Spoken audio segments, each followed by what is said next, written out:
ഡാർജിലിംഗ് എന്ന മനോഹരമായ പ്രദേശത്തേക്ക് ഒരു ചെറുപ്പക്കാരന്റെ യാത്ര. അവിടെ വെച്ച് അവൻ കണ്ടുമുട്ടുന്ന ഒരു കൊച്ചു പെൺകുട്ടി.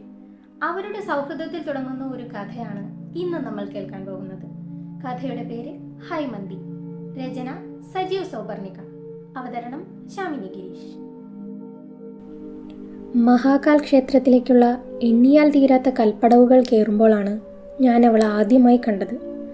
ഡാർജിലിംഗിലെ നോക്കുന്നിടത്തെല്ലാം പച്ച പുതച്ച മലയോരങ്ങളിൽ വിളയുന്ന ആപ്പിൾ പോലെ ചുവന്നു തൊടുത്ത കവിളുകളുള്ള ഒരു 13കാരി. മഹാകാൽ ക്ഷേത്രത്തിലേക്കുള്ള വഴി മഞ്ഞിൽ മൂടിക്കിടക്കുന്ന ഒരു പുലർക്കാലമായിരുന്നു അത്. തൊട്ടു മുന്നിലുള്ള 4-5 പടവുകൾ ഒഴികെ ബാക്കിയെല്ലാം ഘനമേറിയ മഞ്ഞിൻ്റെ തിരശീലയുടെ ഉള്ളിലായിരുന്നു.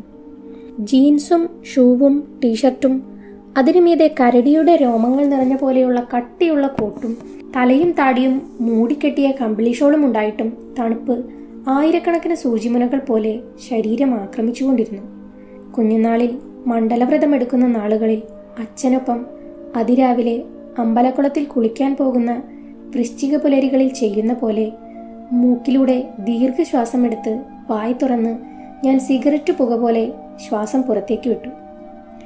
കൈകൾ രണ്ടും ജീൻസിന്റെ പോക്കറ്റിൽ തിരുകി പടവുകൾ കയറുന്ന ആ സമയമാണ് അവൾ പൊട്ടി വീണ പോലെ പൊടുന്നനെ എൻ്റെ മുമ്പിൽ പ്രത്യക്ഷപ്പെട്ടത്. ഭയ്യ വിളിക്കുക മാത്രമല്ല, എൻ്റെ രോമക്കുപ്പായത്തിൻ്റെ തുമ്പിൽ പിടിച്ചു വലിച്ച് അവൾ എന്നെ പിടിച്ചു നിർത്തുകയായിരുന്നു. അവളുടെ അരികിൽ മഞ്ഞു വീണ് നനഞ്ഞ കൽപ്പടവിൽ ഒരു ബിഗ് ഷോപ്പർ കൂടി ഉണ്ടായിരുന്നു. ഇടത്തെ കൈകൊണ്ട് എൻ്റെ കുപ്പായത്തിൽ പിടിച്ചുകൊണ്ട് അവൾ വലത്തെ കൈയിലിരുന്ന തുടുത്ത 2 ആപ്പിൾ എനിക്ക് നേരെ നീട്ടി. കീറി തുടങ്ങിയ ഒരു ക്യാൻവാസ് ഷൂസും മിഡിയും ഒരു സാധാരണ കോട്ടൺ ജാക്കറ്റും ധരിച്ച അവളുടെ തലയിൽ ഡാർജിലിംഗിലെ തെരുവുകളിൽ വില കുറച്ച് കിട്ടുന്ന മുഖത്തിനു ചുറ്റും തൊങ്ങൽ പോലെ നിറമുള്ള കട്ടി കൂടിയ നൂൽ തൂങ്ങിക്കിടക്കുന്ന ഒരു രോമത്തൊപ്പിയും ഉണ്ടായിരുന്നു. 10 രൂപ ഉള്ളു ഭയ്യ 5 എണ്ണത്തിന്. വാങ്ങു ഭയ്യ, നല്ല മധുരമുള്ള ആപ്പിളാണ്. എൻ്റെ വീട്ടിൽ നിന്നും ഞാൻ പറിച്ചുകൊണ്ട് വരുന്നതാണ്. വീണയുടെ നേർത്ത ശ്രുതി പോലെ ഉണ്ടായിരുന്നു ആ സ്വരം. മഞ്ഞു വീണ് നനഞ്ഞ മുഖവും കൺപീലികളിൽ തങ്ങി നിൽക്കുന്ന ഹിമബിന്ദുക്കളും അവൾക്കൊരു വിഷാദ ഛായ നൽകിയിരുന്നു. ഉള്ളിലെ ആ ഡിഗ്രിക്കാരൻ ഉണർന്നത് പെട്ടെന്നായിരുന്നു.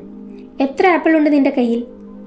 ഏറിയാലൊരു 15 അല്ലെങ്കിൽ 20 ആപ്പിൾ അതിലുണ്ടെന്ന് എനിക്ക് തോന്നിയിരുന്നു. 50 രൂപയ്ക്കുള്ളതുണ്ട് ഭയ്യ. 25 എണ്ണം. റൂമിൽ വെച്ചാൽ 3 ദിവസം കൊണ്ട് തീർക്കാം. നീ എൻ്റെ കൂടെ അമ്പലം വരെ നടക്കുമോ ഒരു കൂട്ടിന്? എങ്കിൽ അത് മുഴുവനും ഞാൻ മേടിക്കാം. ഞാൻ അവളുടെ മഞ്ഞു വീണു നനഞ്ഞ മിഴികളിൽ നോക്കി. അവളുടെ ഉള്ളിലെ വടംവലി അവളുടെ കണ്ണിലുണ്ടായിരുന്നു. ഒരുപക്ഷെ അവിടെ നിന്നാൽ അത് വിറ്റ് തീരുന്ന സമയവും മുകളിൽ അമ്പലത്തിൽ പോയി ഇറങ്ങി വരാനുള്ള സമയവുമായിരിക്കും അവൾ കണക്ക് കൂട്ടുന്നത്. 50 അല്ല 60 തരാം ഞാൻ അതിന്. അവൾ എന്തെങ്കിലും പറയും മുന്നേ ഞാൻ വീണ്ടും പറഞ്ഞു. ഡാർജിലിംഗിലെ ഓരോ തെരുവിലുമുണ്ട് ഇതുപോലെ 100 കണക്കിന് ആളുകൾ. അവളെപ്പോലെ ഒരു പെൺകുട്ടിക്ക് ആ 10 രൂപ തള്ളിക്കളയാൻ പറ്റില്ലെന്ന് എനിക്കറിയാമായിരുന്നു. വേഗം വാ ഭയ്യ, സാഗർമാതയുടെ മീതെ വെയിൽ വീഴുന്നത് ആദ്യം കാണണം. ഒരു പേടമാൻ കുതിക്കുന്നത് പോലെ അടുത്ത നിമിഷം അവൾ മുന്നോട്ട് കുതിച്ചു. അവൾ കൂടെ വരികയാണെന്ന് മനസ്സിലാക്കാൻ ഞാൻ 2 നിമിഷം എടുത്തു. ഭയ്യ കണ്ടിട്ടില്ലല്ലോ? ഭാഗ്യം കൂടി വേണം അത് കാണാൻ. ശിവഭഗവാന്റെ ശിരസിന് മീതെ പർവ്വതമുകളിൽ നിന്ന് വെളിച്ചം തട്ടി ചിതറും.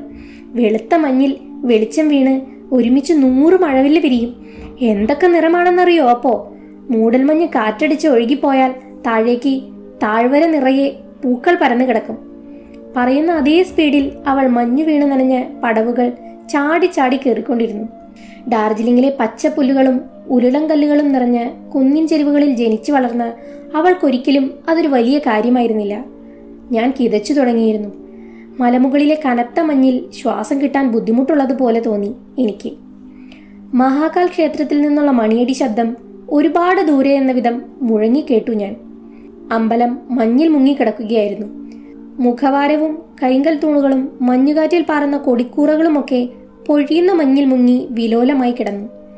നോക്കുന്നിടത്തെല്ലാം മഞ്ഞിന്റെ വെളുത്ത ആവരണം മാത്രം. സാഗർമാതയുടെ മേലെ ആദ്യ വെയിൽ വീഴുന്ന നിമിഷം നോക്കി ഞാൻ നിന്നപ്പോൾ അവൾ മഞ്ഞു വീണു മരവിച്ചു കിടക്കുന്ന പ്രദക്ഷിണ വഴിയിൽ വിരിച്ച കരിങ്കൽ പാളികളിൽ കൊഴിഞ്ഞു വീണ സ്വർണ്ണ ചെമ്പകപ്പൂക്കൾ പെറുക്കിയെടുക്കുകയായിരുന്നു. വൈകുന്നേരം റോഡിന്റെ ഇരുവശവും വസ്ത്രങ്ങളുടെയും കരകൗശല വസ്തുക്കളുടെയും കടകൾ കണ്ടുകൊണ്ട് ഗാന്ധി റോഡിലൂടെ മാർക്കറ്റ് വരെയുള്ള ദൂരം നടക്കുമ്പോഴായിരുന്നു ഞാൻ പിന്നെ അവളെ കാണുന്നത്. അവളും കൂടെ ഒരു 8 വയസ്സുകാരിയും. റോഡരികിൽ ചായച്ചു കെട്ടിയ ഒരു ഷെഡിൽ പതുക്കെ എരിഞ്ഞുകൊണ്ടിരിക്കുന്ന ഒരു തീക്കുണ്ടത്തിന്റെ അരികിലായിരുന്നു അവർ നിന്നിരുന്നത്.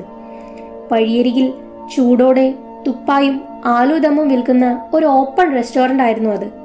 സന്ധ്യ മയങ്ങുമ്പോൾ തുടങ്ങുന്ന ഇതുപോലുള്ള മിക്കവാറും കടകൾക്ക് മുന്നിലും വിറകുകൾ കൂട്ടി തീയെരിക്കുമായിരുന്നു അവിടെ. കത്തുന്ന തീയുടെ ചുവപ്പും മഞ്ഞയും കലർന്ന വെളിച്ചത്തിൽ അവളുടെ മുഖത്തെ കണ്ണീറുണങ്ങിയ പോലത്തെ പാടുകൾ തിളങ്ങുന്നുണ്ടായിരുന്നു. ഓർഡർ ചെയ്ത തുപ്പ കഴിച്ചുകൊണ്ടിരിക്കുന്നവരെ നോക്കി തീയുടെ അടുത്ത് കൂനിയിരിക്കുന്ന ആ 8 വയസ്സുകാരിയുടെ മുഖം എന്നിൽ എന്തോ ഒരു അസ്വസ്ഥത പടർത്തി. അവളുടെ മുന്നിൽ ചെന്ന് നിന്നൊന്ന് മുരടനക്കിയപ്പോൾ അവൾ ചില്ലലമാരകളിൽ സൂക്ഷിച്ച മധുരപലഹാരങ്ങളിൽ നിന്ന് കണ്ണെടുത്ത് എന്നെ നോക്കി. തിരിച്ചറിവിന്റെ ഒരു മിന്നൽ ഒരു നിമിഷം കഴിഞ്ഞ് അവളുടെ മിഴികളിൽ തെളിഞ്ഞു. നടക്കാൻ വരുന്നോ എന്ന എൻ്റെ ചോദ്യത്തിന് ഒരു ചെറു പുഞ്ചിരിയായിരുന്നു അവളുടെ മറുപടി. അവളുടെ നോട്ടം കൂടെ ഉണ്ടായിരുന്ന 8 വയസ്സുകാരിയിലായിരുന്നു. വലിയൊരു പാത്രം മോമോസ് വാങ്ങി ആ കുഞ്ഞിനെ അവിടെ ഇരുത്തുമ്പോൾ അവൾ നന്ദിയോടെ എന്നെ നോക്കി. ഹൈമന്തി, അതായിരുന്നു അവളുടെ പേര്. പൊടിമഞ്ഞ് വീഴുന്ന ഡാർജിലിംഗിലെ ആ തെരുവിൽ കൂടി അവളോടൊപ്പം നടന്ന ആ സന്ധ്യയിലാണ് അവൾ അവളുടെ പേര് പറഞ്ഞത്. വസന്തത്തിലല്ലാതെ ഹേമന്തത്തിൽ വിരിയുന്ന പൂവുകൾക്ക് പറയുന്ന പേരായിരുന്നു അത്. മോമോസ് കഴിച്ചുകൊണ്ട് റെസ്റ്റോറൻറ്റിൽ ഇരിക്കുന്നത് ഗൗരീത എന്ന അവളുടെ അനുജത്തിയായിരുന്നു. നമ്മുടെ ഗൗരി, പാർവതീദേവി തന്നെയായിരുന്നു അവളുടെ ഗൗരീത. വീട്ടിൽ അവളുടെ അമ്മയും അമ്മയുടെ പുതിയ ഭർത്താവും കൂടി ഉണ്ടായിരുന്നു അവൾക്ക്. കനത്ത മഞ്ഞ് വീണ് നാടുറങ്ങുന്ന രാത്രികളിൽ ഉറക്കത്തിൽ അവളുടെ കുപ്പായത്തിന്റെ കുടുക്കുകൾ സൂചിയിൽ നൂൽ കോർക്കുന്ന സൂക്ഷ്മതയോടെ അഴിച്ചു മാറ്റി താമരമുട്ട് പോൽ കൂമ്പി തുടങ്ങുന്ന അവളുടെ നെഞ്ചിൽ പരുക്കൻ കൈയൊടിക്കുന്ന അമ്മയുടെ ഭർത്താവിനെ കുറിച്ച് പറഞ്ഞപ്പോൾ അവളുടെ സ്വരം ആദ്യം പതറുകയും പിന്നെ രോഷം കൊണ്ട് ജ്വലിക്കുകയും ചെയ്തു. ടൗൺ വിട്ട് ദൂരെയുള്ള തേയിലത്തോട്ടങ്ങളിൽ ജോലിക്ക് പോകുന്ന അയാൾ വീട്ടിൽ വരുന്ന ദിവസങ്ങളിൽ തെരുവിലെ ഏതെങ്കിലും തീക്കുണ്ടത്തിനരികിൽ അനിയത്തിയെയും കൂട്ടി പകുതി ഉറങ്ങുകയും പകുതി ഉറങ്ങാതെ ഇരിക്കുകയും ചെയ്യുന്ന ഹൈമന്തിയുടെ രൂപം ഞാൻ മനസ്സിൽ സങ്കല്പിച്ചു നോക്കി. അപ്പോൾ അവളൊരു ചേച്ചിയും ഒപ്പം അമ്മയുമായിരുന്നു.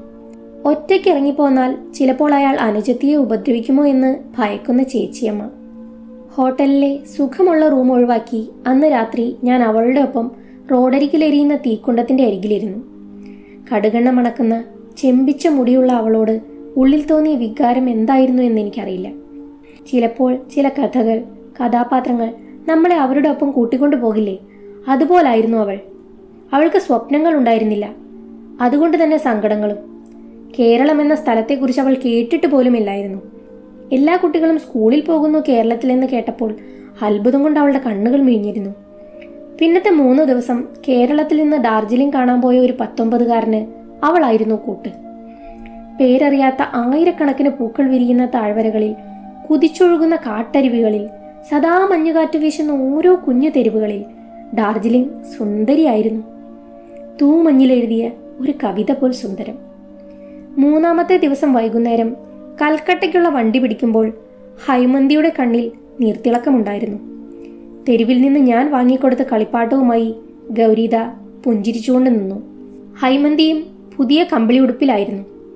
മുഖം നിറയെ സങ്കടമുണ്ടെങ്കിലും അവളുടെ കവിളുകൾക്ക് ചുവപ്പ് കൂടിയിരുന്നു. കണ്ണുകൾ തിളങ്ങുന്നുണ്ടായിരുന്നു. ചുവന്ന കുഞ്ഞു ചുണ്ടുകൾ എന്തോ പറയാൻ വെമ്പുന്ന പോൽ മെല്ലെ വിറച്ചിരുന്നു. അവൾ അറിയാതെ വാങ്ങിയ പുതിയ വെളുത്ത ക്യാൻവാസ് ഷൂ കൂടി അവളുടെ കയ്യിൽ വെച്ച് കൊടുത്തിട്ട് അവളോട് യാത്ര പറയുമ്പോൾ എനിക്കറിയാമായിരുന്നു അവളെ ഞാനോ എന്നെ അവളോ കുറച്ചു കാലത്തേക്കെങ്കിലും മറക്കില്ലെന്ന്. ഇനി ഒരിക്കലും കാണില്ല എന്നുറപ്പുള്ളപ്പോഴും അവളെ എനിക്കിഷ്ടമായിരുന്നു. സഹതാപമാണോ, സൗഹൃദമാണോ, അതോ ഉള്ളിൽ തുളുമ്പിയ ആദ്യ അനുരാഗമാണോ അതെന്ന് എനിക്കന്ന് തിരിച്ചറിയാൻ പറ്റിയില്ലെന്ന് മാത്രം. പക്ഷേ